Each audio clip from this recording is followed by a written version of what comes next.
오늘 주시는 말씀 형제를 비판하지 말라, 형제를 비판하지 말라 제목으로 하나님 주신 말씀을 증거합니다. 성도 여러분, 요즘 시국이 시국인지라 이제 지인들과 함께 이제 일상 가운데 정치를 주제로 대화하시는 경우들이 많이 있으실 겁니다. 여기 계신 분들, 만약에 제가 지금 이 시간에 특정 어떤 정치적인 견해를 말씀드리고 설교 때 제가 그것을 강요하면은 여러분 우리 예배가 어떻게 되는지 아십니까? 둘로 나뉘게 됩니다.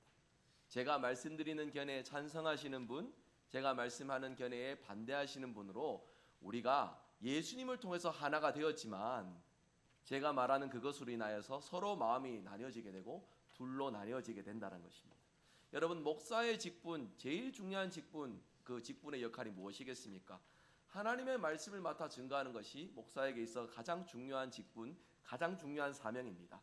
성경에 기록된 예수 그리스도의 복음을 외치고 저는 예수님의 복음을 앞세우면서 그 뒤에 사라지게 되는 광야에 외치는 자의 소리일 뿐입니다.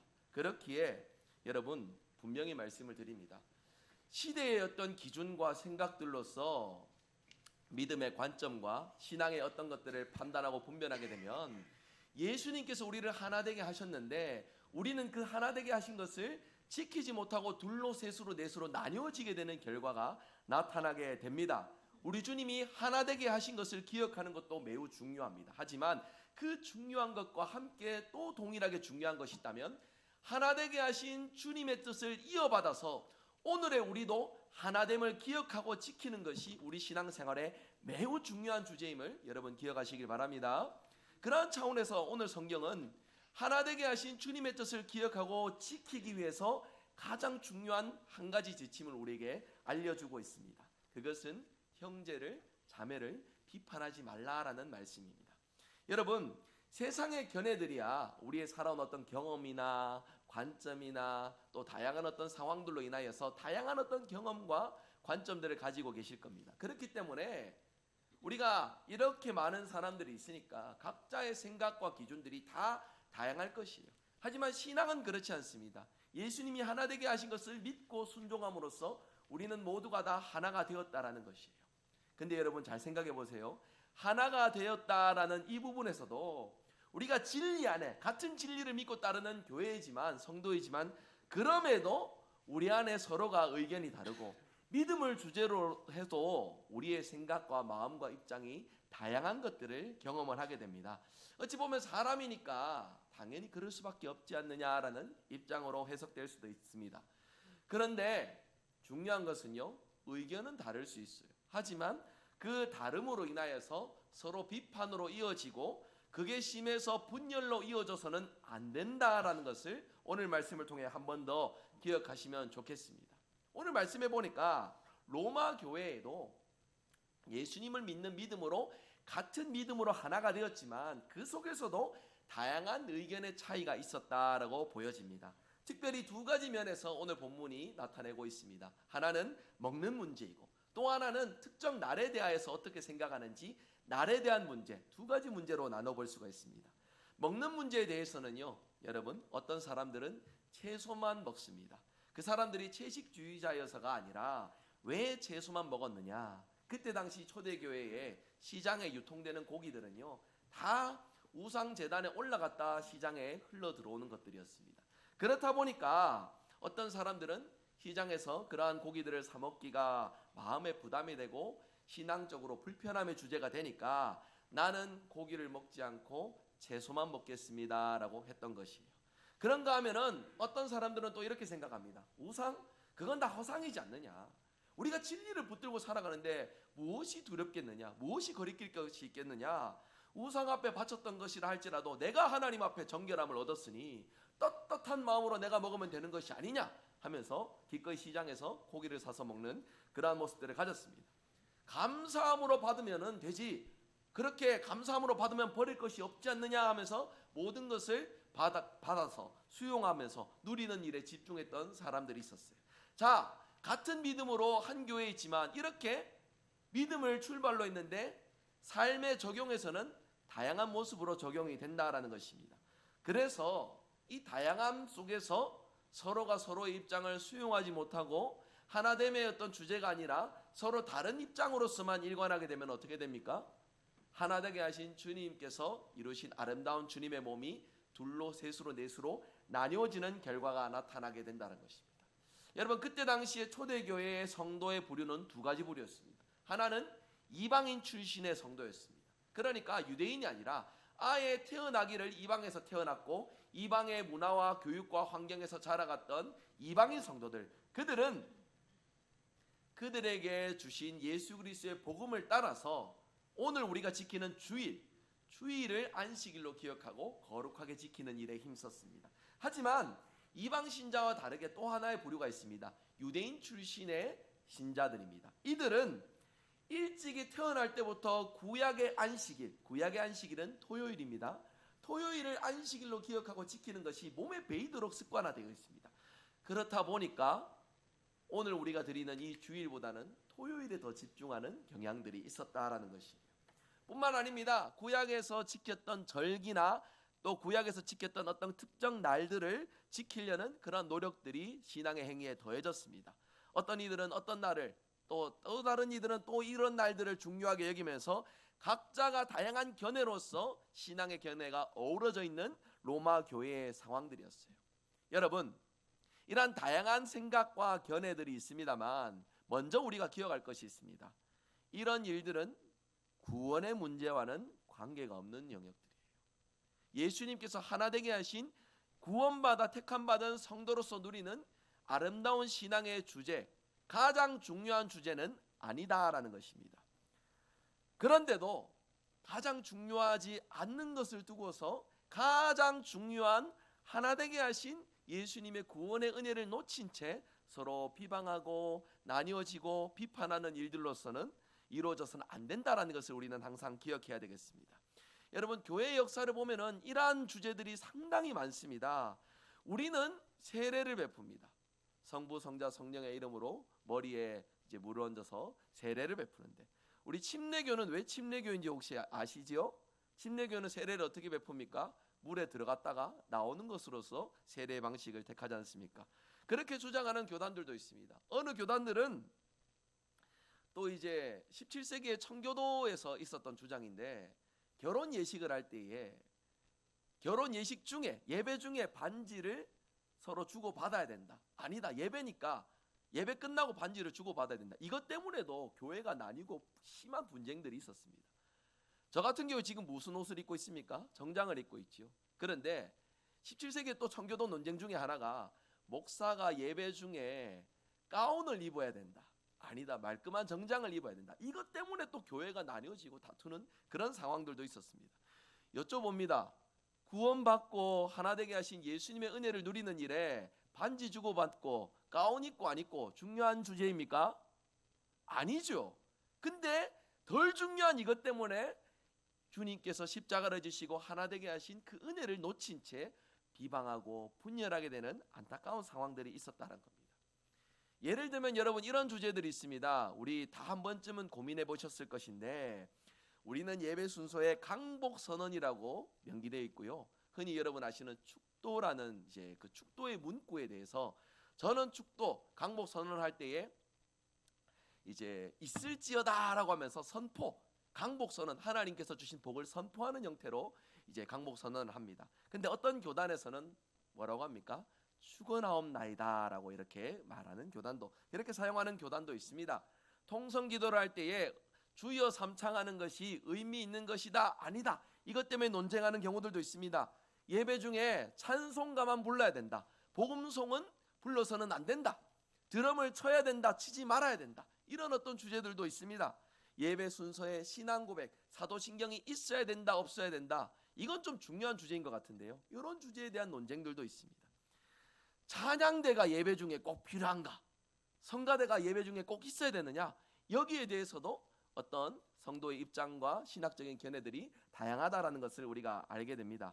여러분, 이런 신앙적인 다양한 어떤 논쟁거리, 대화해 볼 수 있는 주제들 속에서 우리는 하나님께서 하나 되게 하신 것을 먼저 기억하고 누리는 일들을 먼저 경험하고 지키며 살아가는 것이 제일 중요합니다.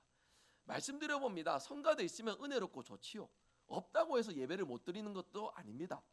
예배 중에 찬송가를 부르고 복음송을 부르고, 그것은 예배 진리자인 목사와 함께 수고하시는 우리 장로님들이, 또 함께 하시는 우리 회중들이 함께 고민하고 의논하여서 우리에게 유익한 방향들을 정하면 되는 것입니다. 여러분, 이렇게 비본질적인 문제로서 나뉘어질 수 있고 다양한 생각들로서 곁길로 갈 수 있으나, 그렇게 간다 할지라도 가장 중요한 하나 되게 하신 주님의 자리로 한 자리에 모여서 하나됨을 누리는 것이 우리에게 매우 중요한 것들입니다.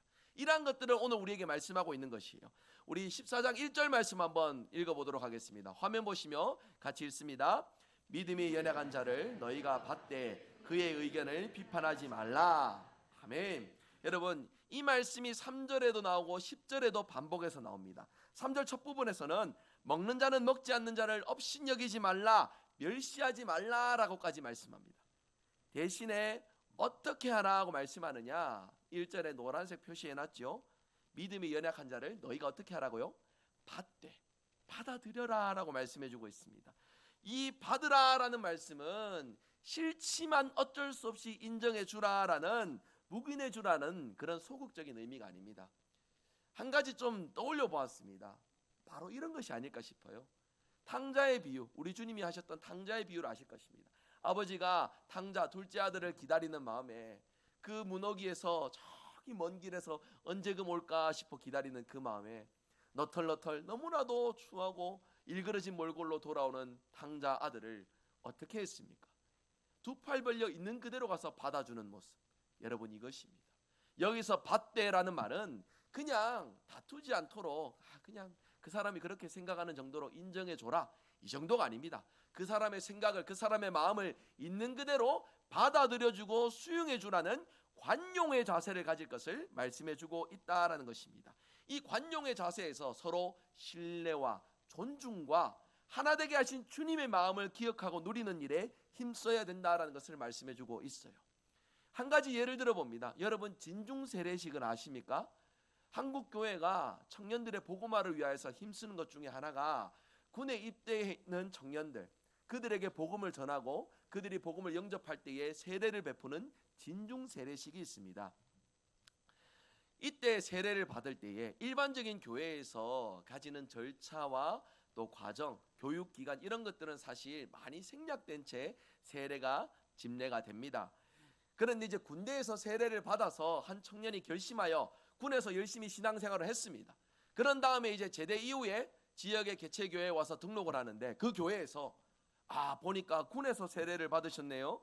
당신은 군에서 세례를 받은 게 군대라는 속성에서 필요해서 준 것이지만 굉장히 짧은 기간 속성으로 받은 거니까 우리 교회 등록해서 다시 세례 교육 받고 다시 세례 받읍시다 라고 말하면 제대로 된 겁니까? 아닙니다. 일평생의 세례는 성부, 성자, 성령의 이름으로 한 번이면 족합니다. 이미 이에 대한 신학적인 견해는 초대교회 이후로 세례파, 재세례파 관련해서 이제 여러 가지 논쟁 속에 이미 다 갈무리가 되었습니다. 교회가 해야 될 일은 무엇입니까? 예수 그리스도의 이름으로 세례를 받은 형제와 자매를 기쁨으로 영접해주고 필요하다면 좀 더 신앙에 유익한 교육들을 펼쳐가는 것이 중요하지, 군에서 받은 세례 무효니까 다시 세례를 베풀겠다 하는 것은 잘못된 가르침이란 것이에요. 심지어 우리 장로교회는요, 천주교에서 영세를 받은 것도 인정을 해줍니다. 천주교회는 우리와 신앙의 어떤 내용들, 우리가 믿고 고백하는 신조와의 내용들이 좀 차이는 있지만 가장 중요한 내용에서는 동일합니다. 그렇다 보니까 제가 표현을 할 때는 좀 조심스러운 표현입니다만, 이 땅에, 이 지구상에 가장 불안정한 형태의 교회는 천주교 성당이 아닐까 싶은 생각을 저는 개인적으로 가지고 있습니다. 하지만 그곳에서 집례되는 세례, 영세라 할지라도 성부, 성자, 성령의 이름으로 이루어진 것들에 있어서는 우리가 수용을 합니다. 그래서 우리 교회에 등록하여서 다시금 세례를 베푸는 것이 아니라 입교를 하지요. 교회의 공적인 회원이 되었음을 하나님 앞에 선언하고 고백하는 그런 형태로서 이루어간다는 것입니다. 여러분, 교회에서 제일 중요한 세례의 부분에서도 이처럼 관용의 의미들이 담겨져 있습니다. 우리에게 다양한 어떤 신앙의 주제와 경험과 또 신앙의 주제가 일치되지 않는 상황들이 있을 것인데, 여러분, 가장 중요한 세례에 있어서도 이런 관용의 의미가 우리 신앙 가운데 들어있다 한다면 본질적으로 무엇이 중요한지 안 중요한지 분별하시되 비본질적인 영역에서는 형제와 자매가 하나 되는 일에 힘쓸 수 있도록 관용과 수용의 자세를 가져야 될 것을 성경은 말씀하고 있다는 겁니다. 빌립보서 4장 5절 말씀인데요. 화면 보시면 한번 같이 읽어보겠습니다. 너희 관용을 모든 사람에게 알게 하라. 주께서 가까우시니라. 아멘. 여러분, 관용이 무엇입니까? 너그러움입니다. 수용해주고 품어주는 것입니다. 우리 기독교인들이 세상 가운데 비방과 질타를 받을 때에 이런 질타들을 받습니다. 기독교인들은, 교회 다니는 사람들은 자기들만 맞다고 주장한다고, 자기들만 옳다고 주장한다고 그런 어떤 비판들을 합니다. 어찌 보면은 우리가 진리, 본질, 그리고 또 비진리와 비본질을 우리가 구분하여서 우리가 정의하는 부분들에 명확하기 때문에 그러한 비판이 따르는 것은 다양한 일일지 모릅니다. 하지만 그렇지만은 가장 중요한 일에 있어서는 성경을 통해 분별하고 우리가 구분할 수 있으되 비본질적인 영역, 하나님이 하나 되게 하신 주제를 넘어서는 다른 주제들에 있어서는 관용과 수용의 자세로서 하나 되게 하신 주님의 뜻을 기억하고 지키는 일에 힘쓰는 것이 우리 신앙생활에 매우 중요한 것이다라고 오늘 성경은 말씀해주고 있습니다. 여러분, 이렇게 견해 차이가 다양하고 신앙의 어떤 경험과 관점들이 다를 것인데 그 다른 것들 속에서 우리 주님은 이 말씀을 통해 우리가 기억하고 실천할 것을 당부해주고 있습니다. 오늘 본문 14장 3절 말씀인데요. 화면 보시면 같이 읽겠습니다. 먹는 자는 먹지 않는 자를 업신여기지 말고 먹지 않는 자는 먹는 자를 비판하지 말라. 이는 하나님이 그를 받으셨음이라. 아멘. 누가 받으셨다고요? 하나님이 받으셨다라고 말씀합니다. 내가 비판하는 사람, 내가 대적하는 사람, 맞지 않다고 옳지 않다고 말하는 사람, 그 사람 또한 누가 받으셨다고요? 하나님이 받으셨다라고 말씀을 합니다. 성도 여러분, 저는 이 하나님이 받아주셨다라는 표현에 얼마나 많은 은혜와 사랑을 느끼는지 모르겠습니다. 차마 제가 다 보여줄 수 없는 저의 어떤 개인적인 모습들 있지 않습니까? 부끄럽고 추악하고 이 자리에 서기까지도 얼마나 추악하고 부끄러운 모습이 많은지 너무나도 개인적인 제 마음을 생각할 때는 정말 하나님 앞에 죄송스럽고 너무나도 부끄러운 모습들이 가득합니다. 그러나 하나님이 이런 저를 받아주셨기에 믿음으로 살아갈 수 있고, 하나님이 이런 저를 하나님의 자녀로 받아주셨기에 흠 많고 죄 많은 모습이지만 그럼에도 세상 속에서 하나님의 자녀로 오늘을 살아갈 수 있는 것 아니겠습니까? 그 은혜로 살아가는 저와 여러분 아니겠습니까? 이거와 마찬가지로 내가 뭔가 대화하면서 뭔가 좀 맞지 않다 싶고요, 뭔가 내 경험과 내 생각과 다르다 싶은 내 형제 자매들이 나의 그런 생각 이전에 먼저는 무엇입니까? 하나님이 그분을 받아주셨다는 것을 기억하라고 말씀하고 있어요. 여러분, 하나님이 우리를 세워주셨기에, 받아주셨기에, 하나 되게 해주셨기에 우리가 하나님의 자녀로 오늘을 살아갈 수 있는 것입니다. 믿으십니까? 이 은혜를 놓치게 되면은요, 계속해서 우리 마음속에 나뉘게 되는 주제들로 흘러가게 된다는 것이에요. 여러분, 우리가 좀 기억합시다. 하나님이 우리를 받아주지 아니하시면 우리는 어떤 존재입니까?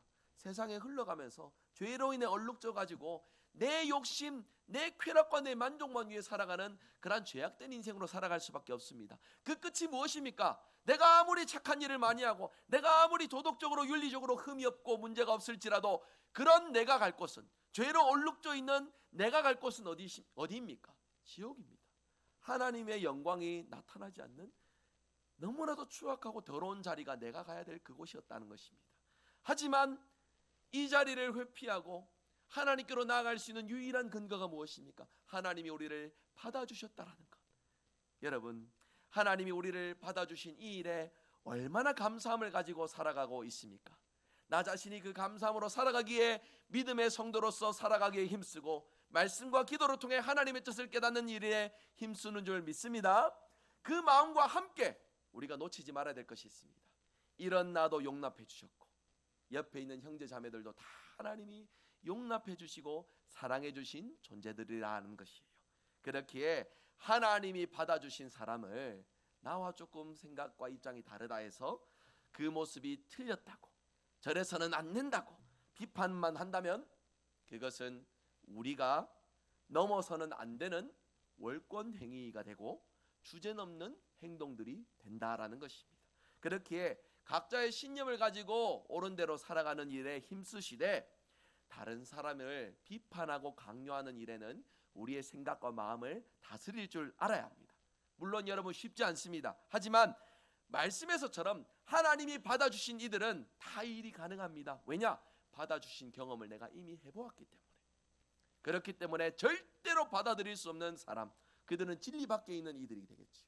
진리 안에 있는 일을 한다면 우리의 다양한 생각과 경험 속에서도 하나됨을 기억하고 지키는 일에 힘쓰시는 저와 여러분 되시기를 바랍니다. 이 일에 오늘 말씀의 주제, 형제를 비판하지 말라, 비판하지 말아야 될 이유, 짧게 두 가지를 좀 생각해 보겠습니다. 먼저 첫 번째입니다. 비판하지 말아야 될 이유는요, 신앙생활의 동기가 같기 때문에 비판하지 말아야 합니다. 오늘 본문 6절 말씀 한번 같이 읽어보도록 합니다. 6절 같이 읽겠습니다. 나를 중히 여기는 자도 주를 위하여 중히 여기고 먹는 자도 주를 위하여 먹으니 이는 하나님께 감사함이요 먹지 않는 자도 주를 위하여 먹지 아니하며 하나님께 감사하느니라. 아멘. 여러분 이 말씀 보면은 로마 교회 성도들의 의견이 다르고 주장이 다르고 행동이 달라도 모두 누구를 위해서 살아가는 인생이다라고 말씀합니까? 주를 위하여. 주를 위하여 먹지도 않고 나를 중히 여기고 이렇게 지키며 하나님 앞에 감사로 살아가는 인생이다 말씀하고 있습니다. 채소만 먹는 사람도 자기 신앙의 양심 때문에 주님을 위해 채소만 먹는 것이고, 고기를 먹는 사람도 자기 신앙의 양심을 따라서 주님을 위하여서 그렇게 살아가는 것이다 라고 말씀하고 있어요. 한마디로 요약하면 뭡니까? 신앙생활의 동기가 같다는 겁니다. 주님을 위해서 살아가는 것이라는 거예요. 여러분, 그래서 이런 모습이든 저런 모습이든 다 주를 위해서라고 한다면은 내 생각과 마음이 조금 다를지라도 거기에 대해서 비판하거나 수용하지 않는 그런 모습들로 가서는 안 된다라는 것입니다. 이 주를 위하여라는 말에 바울은 의도적으로 7절 8절에 조금 더 강조의 말씀을 더하여 전하고 있습니다. 우리 7절 8절 한번 같이 읽어보도록 합니다. 우리 중에 누구든지 자기를 위하여 사는 자가 없고 자기를 위하여 죽는 자도 없도다. 우리가 살아도 주를 위하여 살고 죽어도 주를 위하여 죽나니 그러므로 사나 죽으나 우리가 주의 것이로다. 할렐루야. 아멘. 저와 여러분 모두 다 주님의 것임을 믿으십니까? 9절 설명해 보면 이를 위하여 그리스도가 죽었다가 살아났도다 말씀까지 하고 있어요. 우리가 살아도 주를 위해, 죽어도 주를 위해 살도록 주님께서 십자가를 짊어지시고 우리를 불러주시고 하나 되게 하셨다는 것을 말씀해주고 있다라는 것이에요. 그래서 고린도전서 6장 20절 말씀에 우리에게 이렇게 살아갈 것을 말씀하고 있습니다. 한번 같이 읽어봅니다. 값으로 산 것이 되었으니 그런즉 너희 몸으로 하나님께 영광을 돌리라. 아멘. 여기서 값으로 산 것이 무엇이겠습니까? 예수님의 십자가의 공로입니다. 주님이 흘리신 보혈의 피값으로 우리를 사셨으니, 그렇게 하나되게 하셨으니 이제는 우리가 하나됨을 통하여 나의 삶으로 하나님께 영광을 돌리며 살아갈 것을 말씀해주고 있다라는 것입니다. 여러분, 저와 여러분은 주님께 속하여서 주님을 위하여 살아가는 자들로 부름을 받았습니다. 믿으십니까? 그 믿음 가지고 내 삶의 모든 행위가 하나님께 영광이 될 수 있도록 나의 지성과 나의 인성이 하나님을 높이는 삶을 살아갈 수 있도록 더욱더 겸손히 하나님 앞에 긍휼의 자세로서 하나님을 붙들고 살아가는 저와 여러분 될 수 있기를 간절히 소망합니다. 여러분, 이 말씀을 준비하면서 저도 설교 준비하며 고민 진짜 많이 해봤습니다. 진짜 이 말씀을 쉽게 지나칠 수가 없습니다. 나는 주님을 위하여 어떤 삶을 살고 있는가 고민해 봅니다. 목사이면서, 한 사람의 성도이면서 어떻게 나는 주님을 위해서 살아가고 있는가 고민을 해볼 때에 여러분 참 쉽지 않습니다.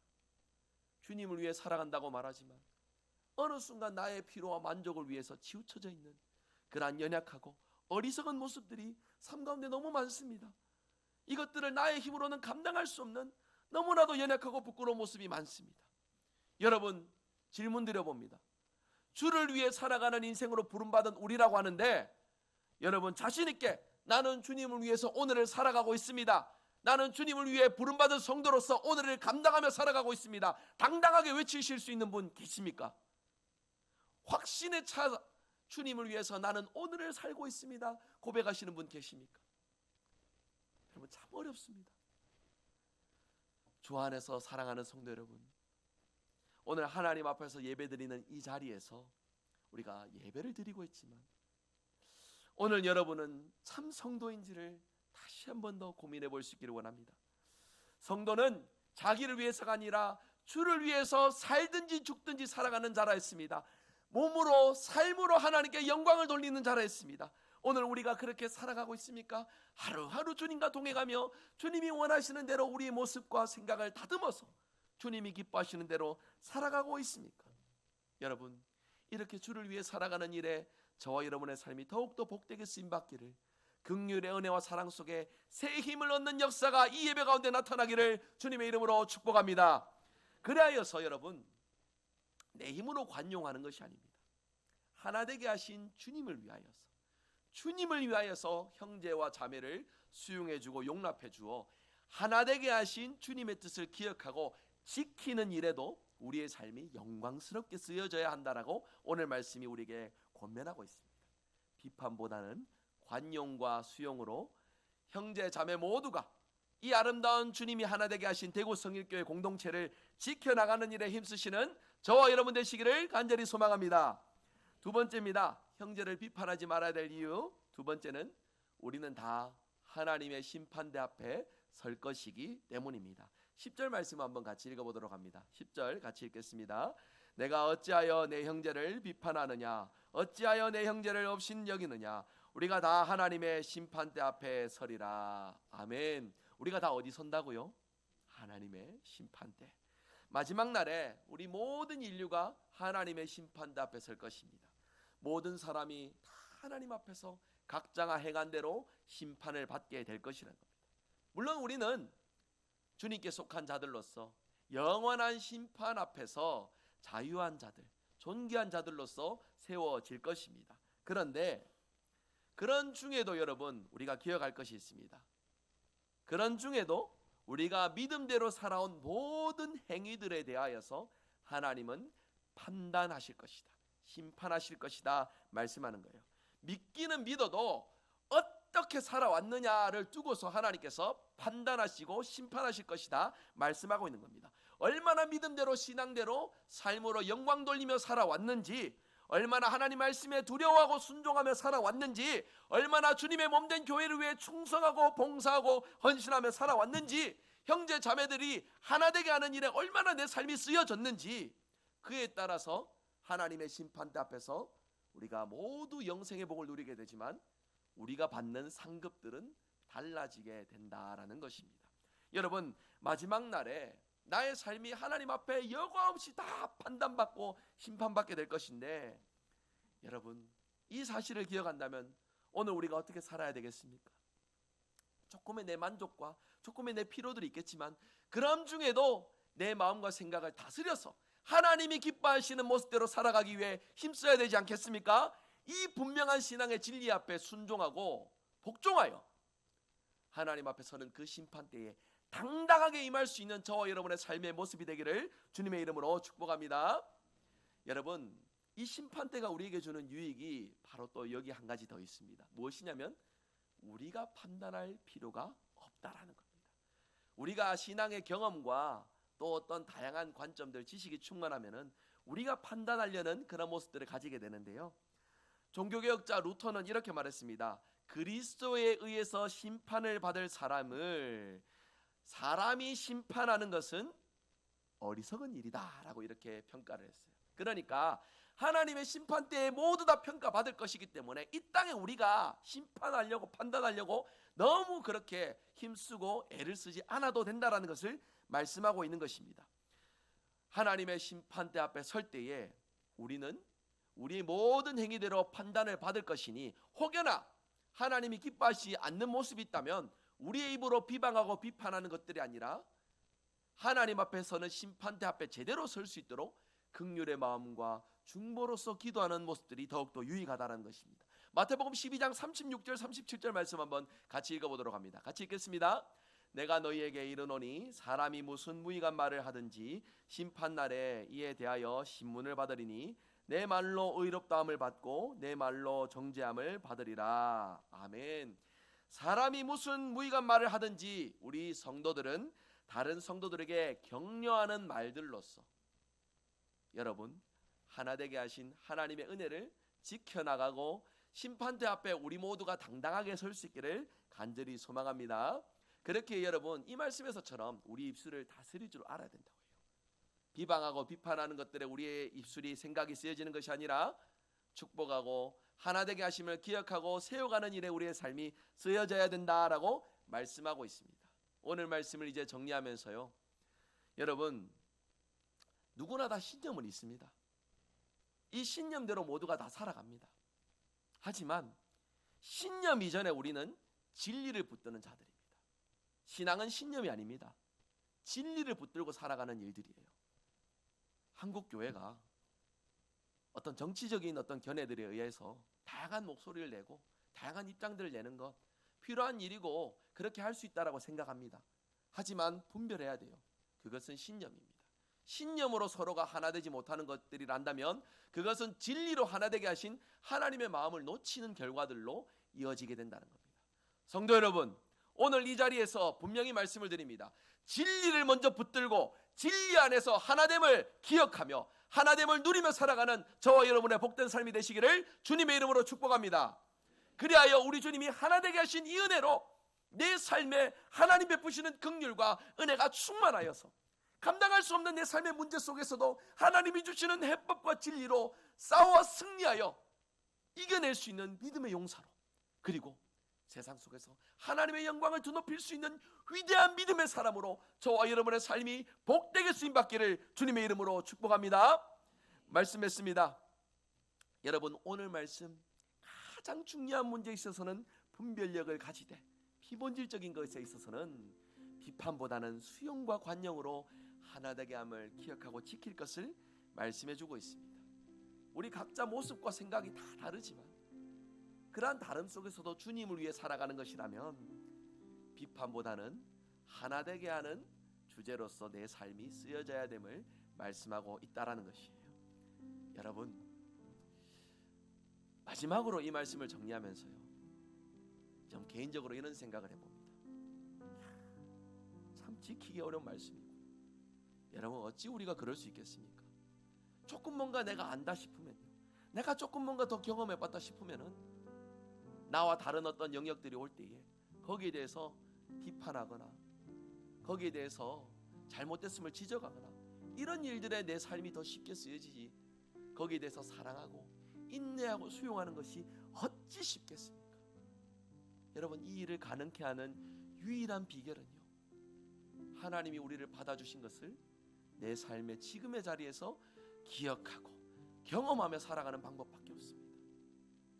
오늘 다양한 세상의 혼란한 상황 속에서 나는 얼마나 하나님의 은혜를 누리며 살아가고 있습니까?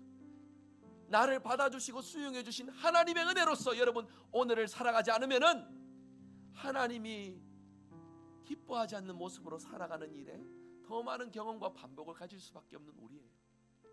이 말씀을 통하여서 진정으로 하나님이 원하시는 그 일에 우리의 삶이 쓰여져서 여러분 한 사람, 존귀한 하나님의 자녀 여러분 한 사람을 통하여 세상에 하나님을 경험하고 하나님의 영광을 맛보는 귀한 일들에 저와 여러분의 삶이 복되게 쓰임받기를 주 예수 그리스도의 이름으로 축복합니다. 아멘. 우리 함께 이 시간 찬양하기 원합니다. 저는 이 찬양할 때마다 정말 우리는 하나 될 수 없는 자들인데 예수님이 우리를 이렇게 하나 되게 하셨기에 감사와 기쁨과 은혜를 누릴 수 있구나라는 그런 마음으로 이 찬양을 고백합니다. 여러분 두 팔 벌려 형제 자매들 우리 얼굴들을 보시면서 있는 힘껏 마음으로 축복해 주시면서 이 찬양의 가사 함께 고백하기 원합니다. 주님 안에 우리는 하나입니다. 모습은 달라도 예수님 한 분만 바라는 아름다운 믿음의 삶을 누리게 하여 주시옵소서. 우리 함께 찬양합니다. 주 안에 우린 하나, 주 안에 우린 하나. 옆에 있는 분들 얼굴을 보시면서 미소를 나누며 함께 찬양하기 원합니다. 예수님 한 분만 심판의 대상이 아닙니다. 사랑과 선행의 대상입니다. 서로를 격려하며 우리가 보듬어 줄 때에 우리를 통해 하나님의 역사가 나타납니다. 따스함으로 보듬어 가니 주님 우리 안에 함께 하시니 형제자매의 기쁨과 슬픔 느끼네. 내 안에 있는 주님 모습 보네. 주님이 우리를 보며 기뻐하십니다. 하시네. 주님 기뻐하시네. 주님 우리 통해 계획하시니 부족한 입술로 찬양하게 하시니 주님 우리 통해 계획하시니 너를 통해 우리 발 높이 들고 찬양합니다. 주님 우리를 통해 계획하시니 주님 우리 통해 계획하시니 부족한 입술로 찬양하게 하시니 주님 우리 통해 계획하시니 너를 통해 하시니 기대. 이 시간 우리 함께 말씀 경험에 합심하여 기도합니다. 하나님이 우리를 받아주신 것 같이 우리도 다른 이들 받아들이는 관용의 자세로 살게 하옵소서. 심판자 되시는 하나님을 기억하며 내가 판단하고 심판하기보다 하나님의 심판에 맡기는 믿음 생활하게 하옵소서. 진리의 문제가 아닌 다른 부분들이 있어서 의견의 차이가 있거나 모습이 다를지라도 비판하지 말고 받아줄 수 있는 너그러움을 지니게 하여 주시옵소서. 말씀 기억하며 합심하여 통성으로 기도합니다.